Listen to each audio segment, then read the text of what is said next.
Breaking now at noon, the man charged with brutally assaulting a UW student 2 years ago learns his sentence. We're live at the courthouse with the latest.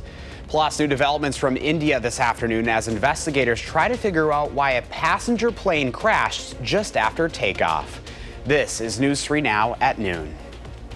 Thanks for joining us. I'm Josh Breiter. Breaking news, the man charged with a brutal attack and sexual assault of a UW student in 2023 just learned his fate in court. Prosecutors describe that attack as one of the most horrific sexual assaults in recent memory.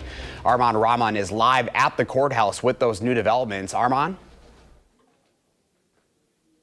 That's right, Josh. 50 years, 30 years of confinement, and around a total of 20 years of extended supervision is what the judge just handed down minutes ago to Brandon Thompson. He was in court today as the judge said that what led to the attack in September 23 was brutal, senseless, inexplicable, and therefore reputable. She said protecting the public was at the utmost importance in sentencing this case because, as we learned leading up to the attack in September of 2023, Thompson was completely random in choosing to attack the woman who was referred to as Jane Doe in the criminal case today. The state revealing more evidence in the form of video, city cameras that showed Thompson at a bar in Fitchburg, getting intoxicated, writing in notes on his phone that he had demons and different feelings he was trying to push down, but he wanted to get into a fight. He wanted to release those emotions. Later on, video showing Thompson following and trying to parallel the young woman, Jane Doe, before evidently meeting her on West Wilson Street. We also heard the 911 call made from a neighbor of that location. It was just a minute from where Jane Doe lived at the time, saying that she heard Thompson call out for help, but as soon as she said she was alerting the police were on their way, he got scared and ran away. We also saw a different video of the crime scene which showed blood on AC units behind that house where the Jane Doe was found, as well as multiple other places there behind that house. Now again, that sentence here of 30 years of confinement, 20 years of extended supervision for the 3 charges, which include strangulation, reckless injury, and sexual assault. And we'll have more from not only the judge and her statement and the state prosecution's evidence, as well as Thompson himself, the suspect, who made a statement expressing his remorse in the case later on News 3 Now. For now, reporting in downtown Madison, Arman Rahman, News 3 Now. Arman, thank you. If you or someone you know needs to talk with someone about sexual violence, you can find help at the RCC Sexual Violence Resource Center in Dane County. Just call the helpline on your screen. That is 608-251-7273. There's also a number for Spanish speakers. Both helplines are available 24/7. Right now, police are investigating a shooting on Madison's east side. Several people reported the shooting on Milwaukee Street around 2:30 Wednesday afternoon. One man suffered multiple gunshot wounds. He is in the hospital. No arrests have been made. Anyone with information should contact Madison Area Crime Stoppers. Madison police are also investigating after arresting a man for allegedly making terroristic threats online.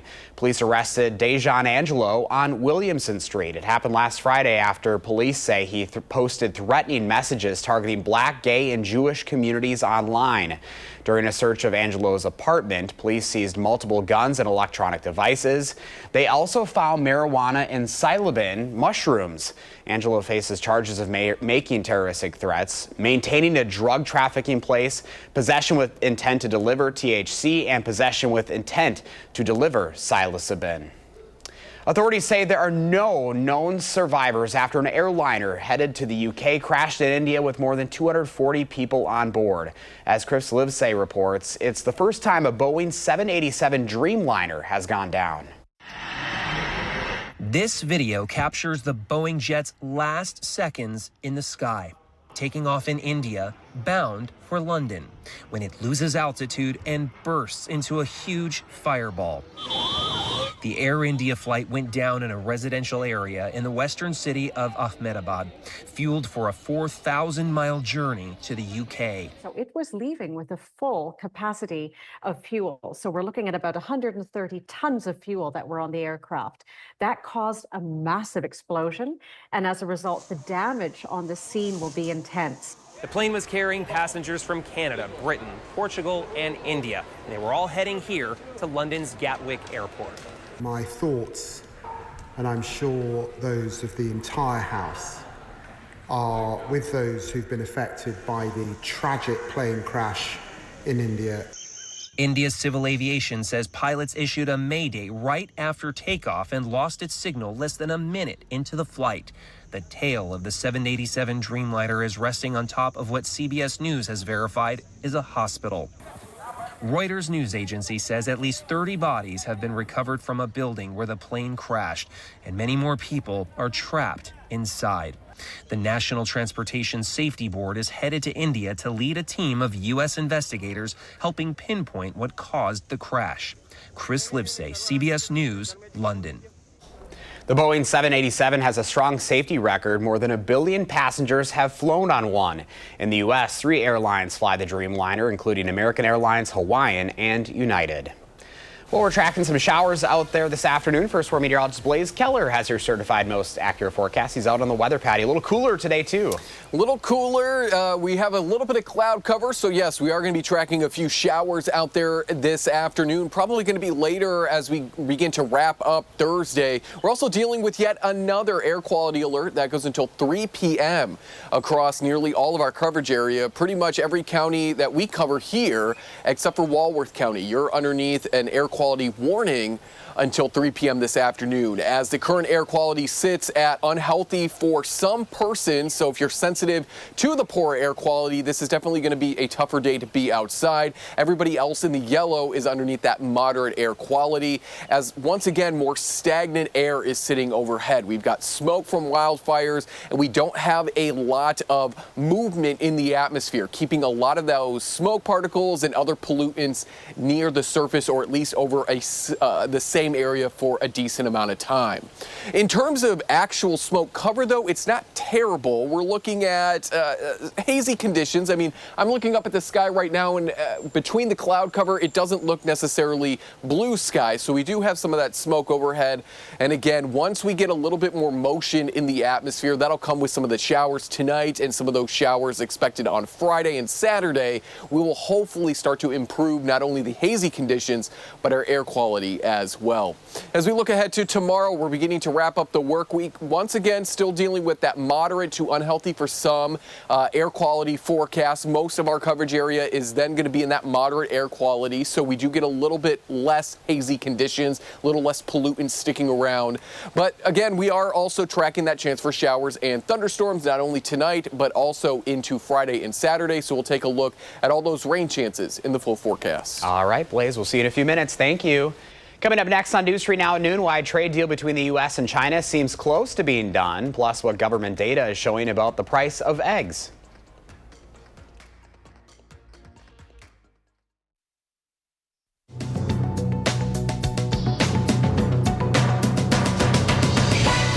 President Trump says a U.S. trade deal with China is done. He offered a few key details of a framework deal reached between senior U.S. and Chinese trade representatives in London, but the president acknowledged that he and Chinese President Xi Jinping were both yet to formally sign off on the agreement. Consumer prices rose by 2.4% last month, while egg prices fell in May. Government data shows the price for a dozen grade A large eggs dropped 11% to just below $5. Egg prices had been surging in recent months, due in part to an outbreak of avian flu. It is the second month in a row egg prices have declined. And Starbucks is testing a new menu item that will give people a protein boost with their morning Java. A Starbucks spokesperson told CBS Money Watch that the coffee chain is piloting a new protein cold foam at certain locations across the U.S. The foam is banana flavored and served over an iced latte. That's your CBS News Money Watch report. For more, log on to CBSMoneyWatch.com. At the CBS Broadcast Center, I'm Jesse Mitchell. Here's a look at the stock report at the noon hour. The Dow's up 26 points, NASDAQ up 45, and the S&P 500 up 13. Pam has the farm report next, and Blaze is tracking the first warn forecast, and later on Live at 4, when the legislature's powerful budget writing committee will meet to discuss funding for education. It is June Dairy Month in Wisconsin, and a family farm in the 608 is celebrating a big milestone this month. The Nunn Farm sits just north of Cross Plains, nestled across 300 acres of land. This week, the farm turns 125 years old. What started generations ago has become a family affair, one rooted in hard work, tradition, and a shared dream. The memories span generations, and the Nunn family is proud to see those traditions living on. everybody's like, oh, the farm is worth so much. It's only worth so much if you sell it, But if we can pass it on, priceless. So they have a big event planned for Saturday where the community is invited out to help them celebrate. You can learn more about that on channel3000.com. You can also catch my full story today on News 3 Now, live at 4. Pam Yankee joins us now. Pam, it's wonderful to see legacies like the nuns living on in the farm world. Yeah, and people would be surprised, Josh, that there's a lot of those stories around Wisconsin. Coming up during the Wisconsin State Fair, Midwest Farm Report, my crew will be involved in helping to share the story of the 100 and 150-year, the century sesquicentennial farms and homes that dot the state that still have those properties in the family. Some are active, some have morphed maybe into agritourism, but all of them remain in the family. Kind of like what the nuns say. Everybody talk about how valuable it is. It's only valuable if you sell it, and most families don't want to sell it. That's the story behind it. Thanks for sharing. That's really super. I've got stories to share. The Wisconsin State FFA Convention is wrapping up at the Alliant Energy Center. I want you to know about some of the outstanding young people that were shining last night. They are our stars in Wisconsin FFA. I'm going to congratulate this afternoon, Ashton Bruesveen from Randolph-Cambria, Friesland. He is the Wisconsin FFA star in agribusiness. That young man has got his own seed cleaning business. Jordan Berg is also the star in agri-science. She's from Granton FFA. She is focused in on tying science with agriculture, and she works with the fertilizer side of things. We've also got McKinley Krieger. There we go. Hannah Olson from Adams Friendship, star in agricultural placement. Hannah's involved in her family's beef operation. When she decided that she wanted more experience than what she had on her farm, then she went to the neighbor's farm. She's currently a student at South Dakota State University. Ashton, I mentioned, as his own seed cleaning. And then McKinley Krieger from Campbellsport FFA is the Wisconsin Star Farmer. She is a fifth-generation farmer in the hog industry over in eastern Wisconsin. And she is currently attending Black Hawk College to pursue a degree in animal science and agriculture business. All of those stars will be advancing now to the national competition coming up in October in Indianapolis. And I'll tell you what, every one of them would wow you if you got a chance to visit with them. Dairy markets today, barrel cheese is down a half at 185, 40-pound block cheese down 2 at 184. Double A butter up a penny and a half today at 254.5. Here's a little earwig for you, Josh. So I found out today that the butter we make in the United States is generally 80% butter fat, but the world market wants 82% butter fat. So part of the strength we've seen in our butter market is our U.S. butter producers make specialty batches of 82% butter fat butter, and now they're moving into the international market. We're about $1 cheaper than European butter as of today. Oh, I love some butter news, Pam. 82%. There we go. I don't think it's that big a deal, but it could keep us out of market. It makes a difference. Your takeaway for a Thursday. All right, Pam. Thank you. Appreciate it. You bet. Now to your certified most accurate forecast in Madison. Here's first floor meteorologist Blaze Keller with our furry friend of the week. Hi, Blaze. I was going to say, you know what day it is? It is Thursday. Hi, Luca. She is so adorable. She's so playful, but she's so calm right now, and that's perfect in talking about the weather. We've got an alert day, an air quality alert today because we are still sitting underneath some pretty smoky conditions, hazy conditions, along with some ozone problems. Now, tonight we will see a few thunderstorms, and that's going to continue into Friday as well. Really, we're expecting kind of a wet end to the work week, but the good news is we do look to dry out for Father's Day. As we look ahead, future track at 6:30, we may see a few showers coming up out of the southwest. Not expecting anything to be severe, maybe just a local wind gust, some small hail, some beneficial rain though, even though it's not widespread. Those will continue to push off towards the northeast, Miss Luca, and they will continue to move off towards the north as we go overnight into early Friday. Now notice northern Wisconsin is going to be dealing with some rain that will eventually try to push its way southward because it's on the edge of a high pressure system. Now that high pressure system isn't terribly strong, but it is going to push off towards the northeast. And what that does is it allows more rain activity to move into Wisconsin, because the high pressure is kind of like a big bubble. And to pop that bubble and get into the area that it was once over, you kind of have to move it, or as I just said, pop it. So we're just going to move it off towards the northeast, and that's going to bring some rain chances as we go into Friday and then continue overnight into Saturday. That rain chance on Saturday looks to be mainly in the morning. Sunday, I don't necessarily think we see the rain. I think we stay more partly sunny than anything, which is some good news because it is going to be Father's Day. And guess who would love to celebrate Father's Day? Luca in her new forever home.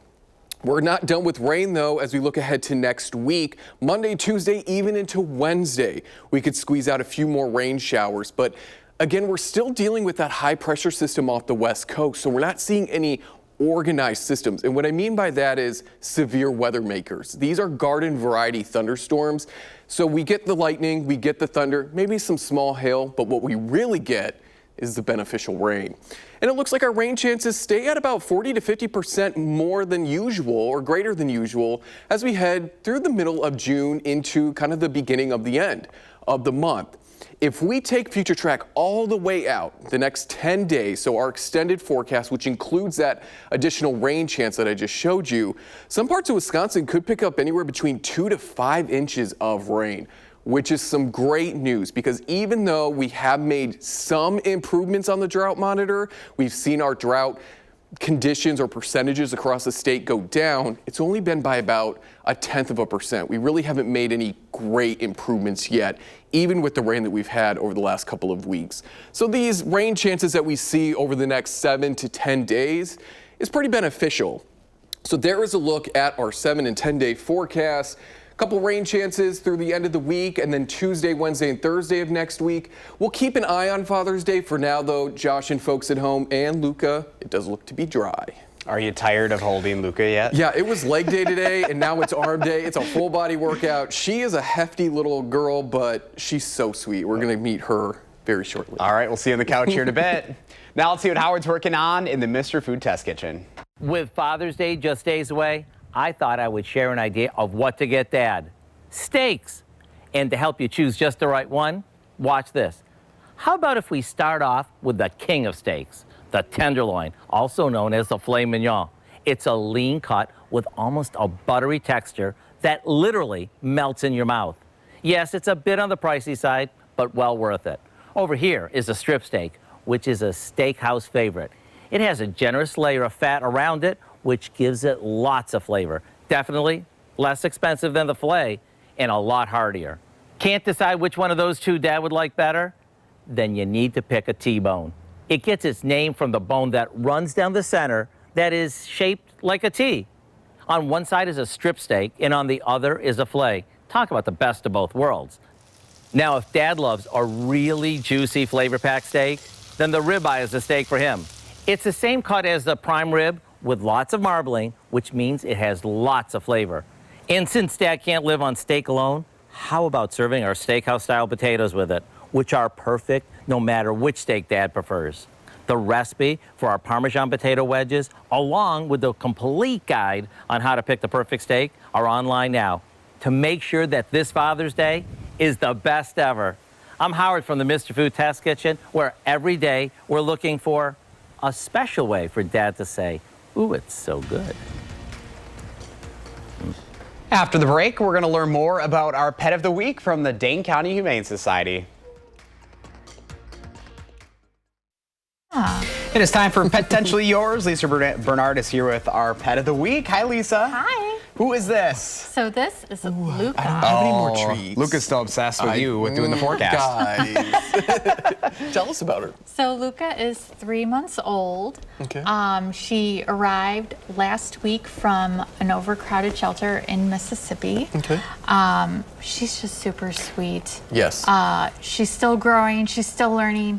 She gets a little shy with new experiences. Like when we got here and I had to get her out of the carrier in the back seat, she was like, I don't know if I want to leave. And I'm like, okay, that's okay. We'll take our time. And she slowly crawled out, did the army crawl out. I was like putting her head on my head as I was leaning in for her. Now she's just at home.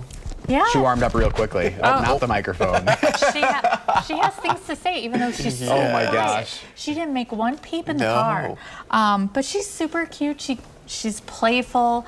Being that she's a puppy, she is teething a little bit still. What kind of family do you recommend? Yeah, she goes after my hand. Any type of family who wants to take on training of a puppy, because right now she's got lots to learn. She is a bit jumpy because she gets excited and wants to jump on people. So, you know, as she grows, she's going to get bigger. So you got to help her keep those paws down at an early age. Big paws, too. Big paws. She's going to be a big dog. She is. But she's so cute, and we're having fun with her. She's also loving snuggles and loving treats even more. Thank you so much for introducing Yes. her. We're going to find her home. Hey, last week's pets, they are still available for adoption, so you have plenty Get of them homes. options Yes. if you want to check out the Dane County Humane Society. Thanks for joining us. We'll see you at 4. Hey, that's mine.